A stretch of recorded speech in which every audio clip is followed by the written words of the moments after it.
Amado, hoy yo quiero predicarles a ustedes bajo el título El beneficio de la adversidad. El beneficio de la adversidad. ¿Se oye extraño, sí o no? Porque cómo es que algo que nos es adverso pudiese ser beneficioso para nosotros, ¿sí o no? Pero todo tiene un propósito para aquellos que están en las manos del Señor. Yo los bendigo grandemente, amén. Iniciamos de esta manera y glorificamos al Padre, amén, en el Hijo y por el poder del Espíritu Santo. Vaya al libro de Isaías rápidamente, capítulo 45. El libro de Isaías, capítulo 45, y cuando llegue al verso 5, deténgase un momentico ahí hasta que yo le diga. Isaías, capítulo 45, gloria a Dios. Amén. Amén. Se lee así, se lee en el nombre del Padre, del Hijo y del poderoso Espíritu Santo. Amén. Yo soy Jehová y ninguno más hay. No hay Dios fuera de mí. Yo te ceñiré aunque tú no me conociste. Yo te ceñiré aunque tú no me conociste, para que se sepa desde el nacimiento del sol y hasta donde se pone, que no hay más que yo Jehová, y ninguno más que yo, que formo la luz y creo las tinieblas, que hago la paz y creo la adversidad. Yo Jehová soy el que hace todo esto. Amados, esta palabra la dice Isaías, hablando el mismo Dios del rey Ciro de Persia, ¿sí o no? Que fue utilizado por Dios para que en él se acabara lo que tenía que ver con el cautiverio del pueblo. Israel había sido cautiva en los tiempos de Daniel, ¿se recuerdan? Y duró 70 años en ese cautiverio. Fue llevado a Babilonia por Nabucodonosor. Y pasaron por varios reyes, hasta que terminó lo que tenía que ver con el cautiverio con este hombre, con Ciro. Cuando empezamos a leer esto, uno puede entender, hablando de la adversidad, que a lo que Dios se refiere aquí fue al trayecto durante estos 70 años, que duró el pueblo sufriendo, siendo oprimido en tierra ajena, ¿sí o no? Pero no, se refiere a la absoluta soberanía de Dios. Que Dios tiene dominio y control de todo, y que nada de lo creado ha sido creado sin Él, como dijo Juan de Cristo. Amén. Refiriéndose al verbo. Significa que la adversidad a la que se refiere aquí no se refiere solamente a la adversidad de los 70 años que pasó el pueblo, sino que se refiere a todo lo que se llame adversidad que nosotros como cristianos pudiésemos pasar. Amén. Que fue lo que provocó que viniese la adversidad del cautiverio, ¿sí o no? Y hay que entender y saber que esta adversidad viene como con el propósito de dirigirnos, de como si estuviésemos apartándonos de algo y tenemos que volver a centralizarnos en el camino. Entonces pudiese ser que esta adversidad funcione como un freno a nuestra rebeldía, funcione como un freno a nuestra soberbia, funcione como un freno a nuestro orgullo. Sí, amados, nosotros los cristianos, para nosotros los cristianos es esta adversidad, la adversidad que Dios ha permitido. Amén. Yo no sé cuál es tu adversidad ahora mismo. A lo mejor estás pasando por una situación de enfermedad o por una situación económica, ¿sí o no? Pero cualquiera que sea la adversidad por la cual está pasando, con algún propósito Dios la permitió. Y nosotros, como personas sabias, tenemos que aprender a sacar el beneficio a esta adversidad, porque con algún propósito Dios la permitió. Y Dios no permite la adversidad para destruirnos, sino para llevarnos, encaminarnos ¿a quién? A tener la identidad de Cristo. Cristo dijo: aprendan de mí que soy manso y humilde de corazón. Pero sabemos, amados, que muchos cristianos hoy en día estamos muy lejos o estamos divorciados de lo que tiene que ver el tema de la mansedumbre y el tema de la humildad. Y Dios tiene que utilizar de alguna manera nuestras adversidades para llevarnos, para dirigirnos, para centralizarnos en el camino. Amén. Piense, amado, en Pablo, en 2 de Corintios capítulo 12. Dice Pablo: mira, yo conozco un hombre que no sé si fue en el cuerpo o en la carne, yo no sé cómo fue, lo que sí sé fue que fue. Y fue al tercer cielo. Y en el tercer cielo lo que recibió era tan grande que no había forma de expresarlo.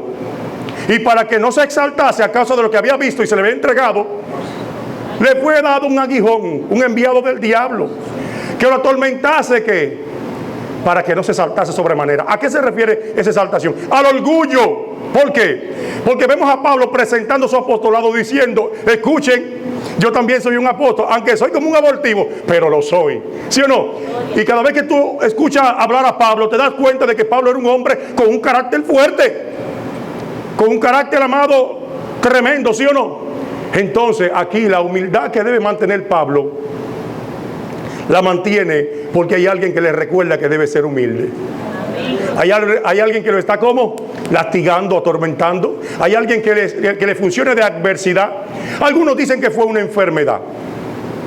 Otros dicen que fue un problema de sus emociones y deseos pasionales, ¿sí o no? No sabemos lo que era. Lo que sí sabemos es que él dice: he orado 3 veces al Padre para que me quite esto, y el Señor me dijo una sola cosa: bástate mi gracia, mi poder se perfecciona en esa debilidad. Entonces, amado, podemos ver allí que esa debilidad de la cual Pablo había encontrado la gracia, ¿sí o no?, fue un enviado por Satanás, ¿sí o no? Pero ¿quién lo permitió?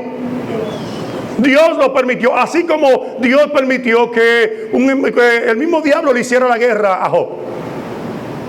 Job, un hombre que Dios alardeaba de él, ¿sí o no?, diciendo: Satanás, ¿has considerado tú a mi siervo Job? Un hombre íntegro, ¿sí o no? Un hombre tuche y saca rayita. Pero Dios le permite que una adversidad. ¿Porque Job era orgulloso? No. ¿Porque Dios era altanero? No. Amado, Job quería caminar tan rectamente que ofrecía sacrificio por pecados que quizás a lo mejor podía hacer que sus hijos hayan cometido en sus mentes. Pero Dios le permitió esto porque una adversidad es la que te lleva a ti a reconocer tu caminar con Dios si te estás apartando, y otra es la adversidad que te lleva a ti a darle la gloria a Dios y a que Dios, aleluya, sienta gozo, sienta complacencia de saber que hay gente fieles en los caminos del Señor. Amén. Pero tanto una adversidad como la otra no dejan de ser ninguna adversidad. Todas son adversidades. Son permitidas por Dios no con el fin de destruirnos, sino con el fin de encaminarnos a aquel que ya sabemos cuál es nuestro ejemplo. ¿Sí o no?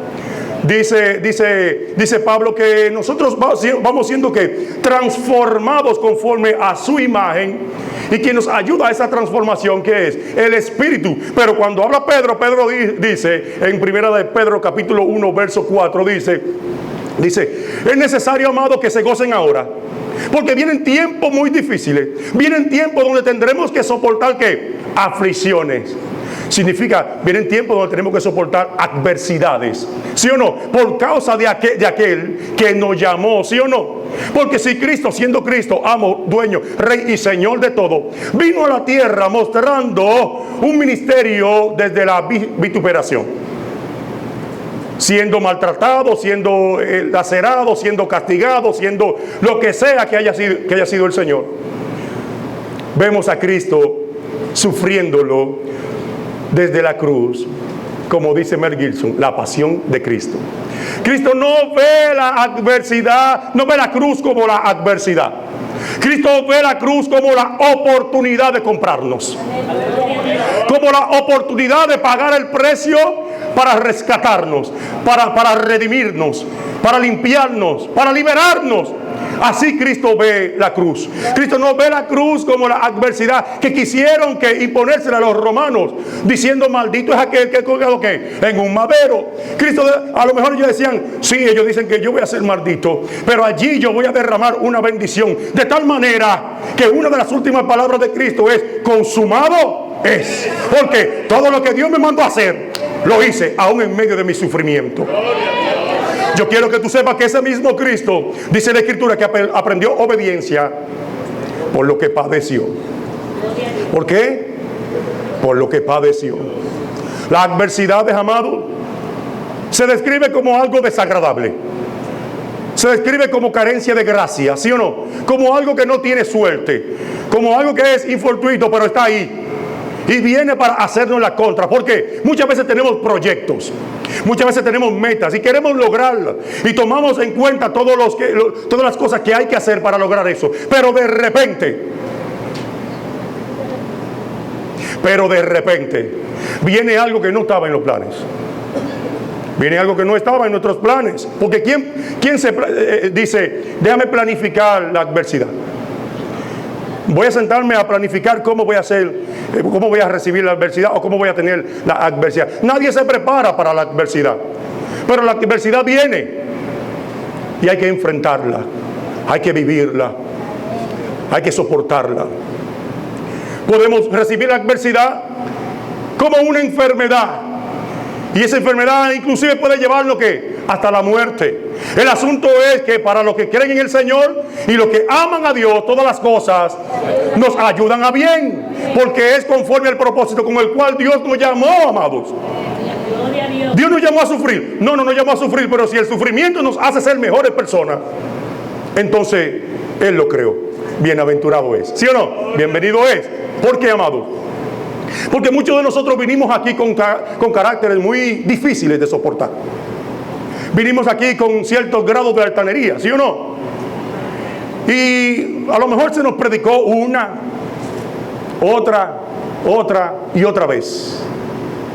Y no reconocíamos al Señor, ni siquiera entregábamos nuestras vidas al Señor. Aun cuando nos decían, el pecado está a la puerta. Como Dios le dice a Caín, ¿sí o no? Pero de repente Dios permite, como permitió en mí, una aflicción, una adversidad tan fuerte que me llevó a reconocer que sin Dios yo no era nada. Y que era un candidato al infierno sin Dios. Esa adversidad me llevó a meditar, me llevó a reflexionar y me llevó a examinarme. Como la misma adversidad llevó a ¿quién? A David en el Salmo 139. Donde David reconoce y dice, mira, Señor, yo por más que quiero escapar, no encuentro dónde escaparme. Porque si me refugio en la oscuridad delante de ti es como un velo transparente. Aleluya. Si me fuese bajo la tierra, Bashama, allí tú estás. Pero, Señor, examíname ahora y ve en mí si hay algún tipo de maldad. Porque yo no quiero ni siquiera soportar mi propia maldad. Mucho menos la maldad de aquellos que vienen mofándose en su maldad y la tienen por buena. David reconocía que cada aflicción producía en él su mejor alabanza. Producía en él su mejor exaltación a Dios. La adversidad, amado, tiene un misterio tremendo. Y yo quiero compartir con la iglesia el misterio que tiene la adversidad. Piense en Pablo y Silas en el libro de Hechos, capítulo 16, pastor. Cuando dice que fueron a Filipos y allí presentaron el mensaje de salvación. Vino Lidia, la primera mujer de la iglesia. Vino la mujer que fue liberada, la muchacha con adivinación. Pero a causa de esa situación metieron a Pablo y a Silas preso. Amado, que estén privados de la libertad es una adversidad, ¿sí o no? Sí. Porque está reteniendo de alguna manera la expansión del mensaje, ¿sí o no? Que es el trabajo de Pablo y Silas en este momento. Pero estos hombres no empezaron a llorar ni a frustrarse por lo que estaban viviendo, sino que dice la Biblia que empezaron a adorar en medio de su adversidad. Amén. Y en medio de esa adversidad viene un terremoto y sacude los quiciales de la cárcel y abre las puertas, aleluya. Y es lo que Dios utiliza en ese momento para entregar la vida del carcelero y de toda la familia del carcelero, aleluya, en la mano de Pablo. Gloria a Dios.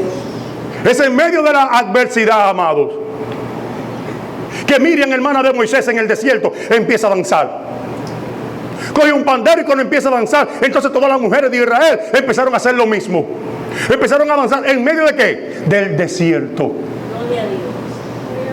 Hay un libro de Ricky Hell llamado Fiesta en el Desierto, que este hombre presenta el desierto no como una situación contraria, sino una situación que favorece. Porque el desierto era el proceso que Dios estaba utilizando para sacarle de la cabeza el gobierno que tenían de Egipto. Pero entonces como dice el libro de Romanos capítulo 1 verso 18 en adelante, dice que dejaron de darle culto a Dios y prefirieron darle culto a ¿qué? A la criatura, ¿sí o no? Entonces una vez que Moisés se duró 40 días allá en el monte, inmediatamente ellos empezaron a hacer becerros. Un becerro de oro, y empezaron a adorarlo, provocando que a Dios, porque estaban siendo que rebeldes. Inmediatamente vino la adversidad. Inmediatamente vino ¿qué? La adversidad. Ahora bien, amados, conociendo nosotros todo esto ahora, podemos nosotros entonces entrar en lo que es un autoanálisis y poder identificar el por qué nos ha venido. No solamente porque Dios lo ha permitido, sino porque ha venido la adversidad que estemos viviendo. Gloria a Dios. Porque hombres y mujeres que antes eran tremendamente usados por el Señor, de alguna manera se extraviaron de la verdad. Porque mujeres que con dones tremendos dejaron de utilizarlo y están viviendo una vida allá afuera que no tiene nada que ver con Dios. Y lo único que Dios puede utilizar en este momento, más allá de su amor, porque en la adversidad del Señor está el amor también, porque a quien Dios ha aceptado como hijo, lo corrige y lo disciplina. Y la adversidad viene para corregirnos. Aleluya. Y para disciplinarnos. Y si es lo que Dios está utilizando para volvernos a traer al rebaño, para volver a traernos al redil, para volver a darle gloria como antes, entonces bienvenida sea la adversidad. Bendita sea la adversidad, porque nos está llevando a reconocer, aleluya. Nos está llevando a reconocer. Miren, en medio de mi adversidad, yo nunca pensé que era capaz de durar tanto tiempo hincado, sentado, acostado, orando, o leyendo la palabra, o ministrándome a mí mismo. En medio de la adversidad yo me agarraba, yo mismo me ministraba. Te reprendo, diablo, demonio, petroca, campo, ducha. ¡Fuera, diablo! ¡Ahora! Porque me llevé en la oración así por causa de la adversidad a tal punto, amados, que eso me catapultó a una nueva dimensión. Gloria a Dios. Empecé a comprender cosas que no comprendía. Mi mejor alabanza fue en medio de la adversidad. Mi oración más sincera fue en medio de la adversidad. Gloria a Dios. Mi comunión más fuerte con el Señor se levantó en medio de la adversidad. Mi mejor alabanza, mi mejor exaltación fue en medio de ¿qué? Del proceso, en medio del crisol, a causa de lo que estaba viviendo. No podemos ignorar que las adversidades duelen, sí o no. Y no somos masoquistas como para pedirla. No somos masoquistas como para pedirla. Sí, Señor, estamos aquí. Estamos libres. Manda la primera piedra, como dicen en el campo de Giovanni. Según el perro, el peñonazo. No. Pero si ya vino, amados, si Dios lo permitió, nuestro deber es examinar el por qué Dios está permitiendo lo que está permitiendo en nuestra vida. Gloria a Dios. Aleluya. ¿Por qué Dios está permitiendo tales niveles de sufrimiento? ¿Es indolente Dios frente a mis situaciones? No, amados. Dios lo está permitiendo, amados. Porque para poder sacar el diamante hay que meter el carbón en proceso. Gloria a Dios. Yo recuerdo leyendo dice la escritura que saliendo Jesús del templo, los discípulos le dijeron: Señor, ¿has visto tú la gloria del templo? Y él le dice: sí, ustedes ven esto. Les aseguro que no quedará. ¿Y por qué es que no queda piedra sobre piedra? Porque el templo, amado, por dentro estaba cubierto de oro, ¿sí o no? Y para poder derretir el oro había que prenderle fuego al templo. Y una vez que se prendió fuego al templo, ¿sí o no?, se derritió el oro y se apagó el fuego, se endureció nuevamente el oro. Había que sacarlo de en medio de las piedras. Entonces había que mover piedra por piedra. Piedra por piedra había que sacar el oro del templo para llevárselo a Tito, emperador romano. ¿Qué significa esto, amado? Muchas veces, amados, nosotros somos así como ese templo. Que Dios tiene que llevarnos de alguna manera a tal punto de que todo lo que hemos creado se derrumbe. De que la gloria en aquellas que nos mofamos, yo logré esto, yo logré aquello. Aleluya. Se le pegue candela. Para que pueda entonces derretirse esa coraza que llevamos dentro. Y cuando estemos allí, vueltos un disparate, entonces de allí sale nuestra mejor oración. Porque reconocemos que Dios hemos fallado.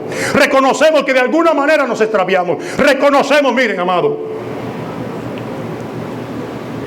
A los discípulos le dijeron incrédulos cuando el viento sacudió la barca. El mismo Cristo le dijo, hombres de poca fe. Pero miren, que me llame hombre de poca fe. Pero no es verdad que yo teniendo al Rey de Reyes y Señor de Señores en la barca, voy a dejar que se me vire de que porque el mar me está azotando. Señor, levántate. Levántate y haz algo, que no estamos hundiendo. Haz algo, Dios mío, en este momento, porque estamos a punto de volcarnos. Eso pasa, ¿sabe cuándo? Cuando la adversidad toca la puerta. Tú reconoces quién está en tu barca en medio de la adversidad. Tú reconoces quién te acompaña en medio de la adversidad. Tú reconoces que tú no eres nada y que Dios lo es todo en medio de la adversidad. Tú reconoces que debes mermar para que Dios crezca en medio de la adversidad. Entonces, si algo se puede sacar de la adversidad, yo creo que es una bendición. Porque fue lo que Dios utilizó para que yo hoy sea alguien que le está predicando a ustedes. Fue lo que Dios utilizó para cambiar de alguna manera mi corazón y ser un instrumento que pudiese servir a otros. En una misma casa hay vasos de honra y vasos de deshonra. En una misma casa. Pero tanto el vaso de honra como el de deshonra lo hizo, según Jeremías 18, el alfarero. Y dice que la primera vasija se echó a perder y la segunda él la hizo conforme pareció mejor hacerla. Pero tanto hizo una como la otra y todo fue en un proceso. Pregúnteme por qué. Yo le diré por qué, amado. Una vez que el alfarero ha formado la vasija debe ser llevada al horno. Y allí es que el barro realmente que se endurece. Allí es que el barro realmente se endurece, y no solamente se endurece, sino que de alguna manera crea un brillo a causa del calor. En el libro de Apocalipsis capítulo 2, el mensaje a la iglesia de Esmirna, el Señor le dice, mira, no temas lo que vas a padecer. No temas lo que vas a sufrir. No temas la adversidad que viene, porque Satanás echará a algunos de ustedes a la cárcel por 10 días. Pero si ustedes se mantienen como creyendo, el que venciere, yo le daré ¿qué? La vida eterna. ¿Cómo es posible, si pensamos en esto, cómo es posible que gente que están a punto de entrar al horno de fuego aún mantengan su gozo, como Sadrach, Mesach y Abednego? Aleluya. Ellos no miraron el horno de fuego como algo que iba a destruir su cuerpo, sino como un espacio que le iba a dar la gloria a Dios. Y dice la Biblia que metieron 3, Shamaya, que metieron 3 y andaban 4 avanzando en medio de la adversidad. Aleluya. ¿Cuál fue la oración de Daniel para que los leones no se la comieran? No la sabemos, ¿sí o no? No sabemos cuál fue la oración de Daniel. Lo que sí sabemos es, aleluya, que aquel que metió a Daniel en el pozo de los leones fue el mismo que le dijo, Daniel, sigue con vida. Shamaya. Gloria a Dios. Y esto nos habla de tipología del Señor. El Señor muchas veces nos mete en pruebas y nos mete en adversidades. Sí, amado, el Señor nos mete en pruebas, porque la prueba de nuestra fe produce paciencia. Nos mete en situaciones donde ¿qué tú vas a hacer? ¿Con tu propia fuerza? ¿Con tu autosuficiencia? ¿O vas a clamar a mí? Ese pozo allí representa la destrucción de todas nuestras fortalezas, de todo lo que nosotros creemos tener. ¿O no se acuerda que Dios permitió en Nabucodonosor cuando dijo, todo esto lo he logrado yo? Dice que el juicio se le fue y empezó a comer hierba como los burros. Nosotros, amados, de alguna manera alguien nos dijo que si venimos a la iglesia y entregamos nuestra vida al Señor, todo iba a estar bien. Y yo quiero decirle algo a la iglesia. embute. Aleluya. Embute. Porque usted viene de allá afuera con una coraza que se la puso el mundo. Usted viene de allá afuera con una armadura que se la puso el diablo y la carne. Y que solamente esa armadura, esa coraza, puede ser destruida cuando usted viene a los pies de Cristo. Yo leí hace muchos años un libro llamado El Caballero de la Armadura Oxidada. Este hombre pasó tanto tiempo en guerra que la armadura se le oxidó. Y no encontraba a nadie que le quitara la armadura, hasta que encontró un herrero que le dijo: esto tiene dos procesos. El primero es aceite, bañarte en aceite. Y el segundo es muy doloroso. El segundo es muy doloroso porque se necesita mandarria y cincel para romper los pernos que unían la armadura. Y dice que era necesario pasar este dolor. ¿Sabe por qué? Porque por el tiempo que duró dentro de la armadura, su hijo venía creciendo y había olvidado el rostro de su padre. Su mujer, cuando él llegaba de las campañas de guerra, no lo reconocía, porque la armadura, una estaba oxidada y otra llena de sangre y sudor. Había perdido la identidad de este hombre a causa de esa coraza, a causa de esa armadura. Y es en la casa del herrero donde él encuentra que debe ser ¿qué? Libre de esa armadura. Entonces esa es la adversidad que Dios utiliza en ti y en mí para sacar de nosotros lo que realmente somos. Para sacar de nosotros lo que realmente somos. Y si hemos venido a esta casa, no vengamos con la idea de que todo va a estar bien.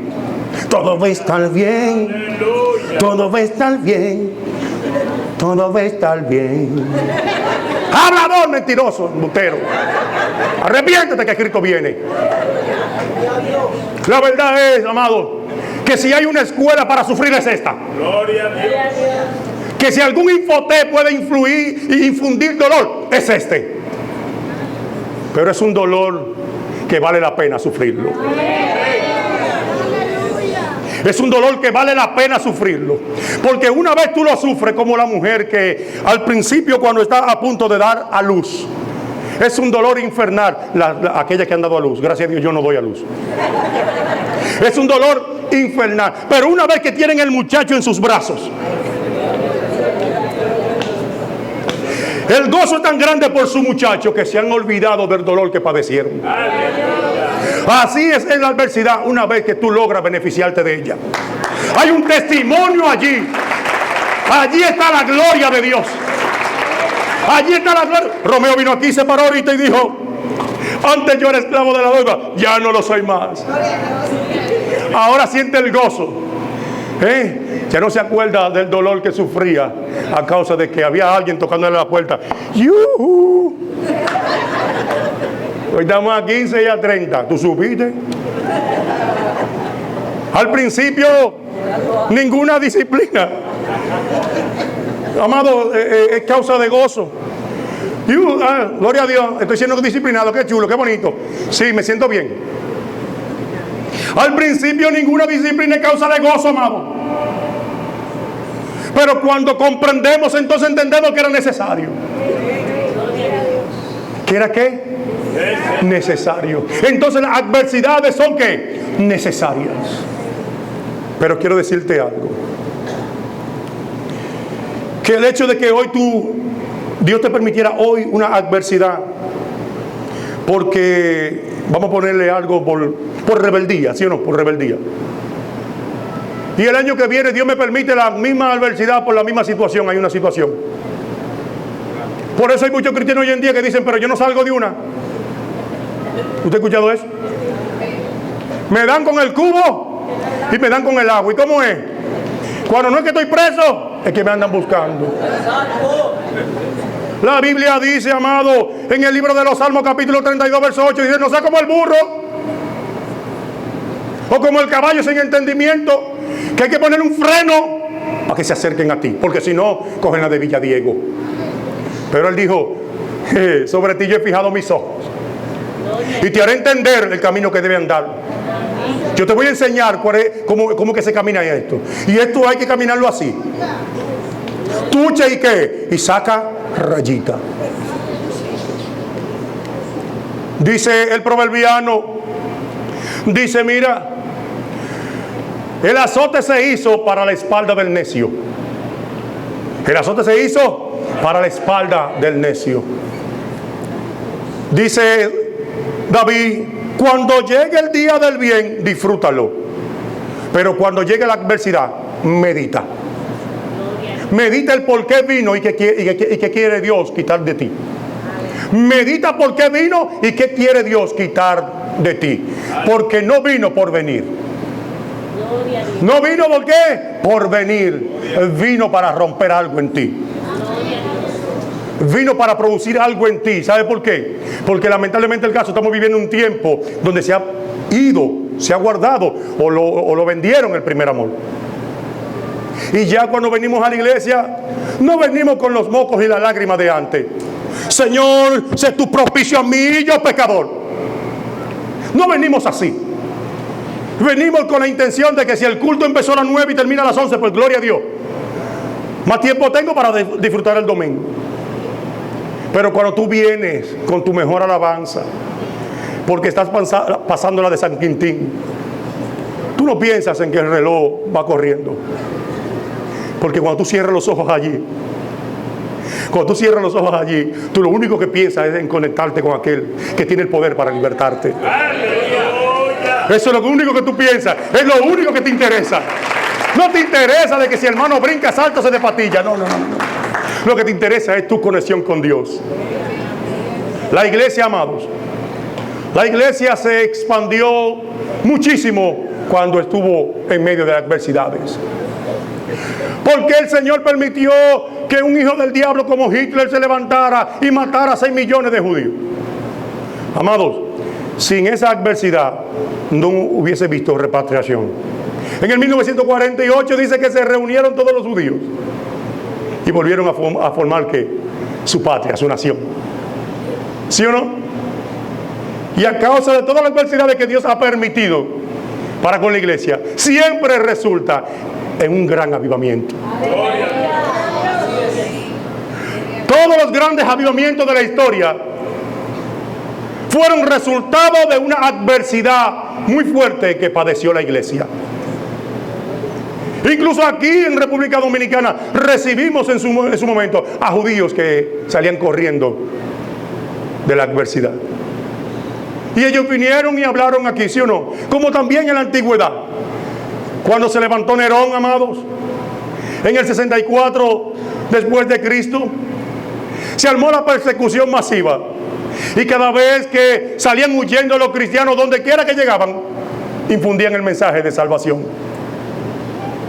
Dios, amado, puede permitir cosas que tú y yo no entendemos. ¿Que tú y yo qué? No entendemos, pero lo que sí entendemos y sabemos, luego es que valía la pena pasar el proceso. Aleluya. Valía la pena lo que sucedió. Valía la pena lo que sucedió. Iglesia, si estás pasando por un momento muy difícil, no te sientas mal. Medita y aprende. Porque algo Dios está haciendo y algo quiere Dios hacer. Porque Jehová cumplirá su propósito en nosotros. Amén. Ponte sobre tus pies.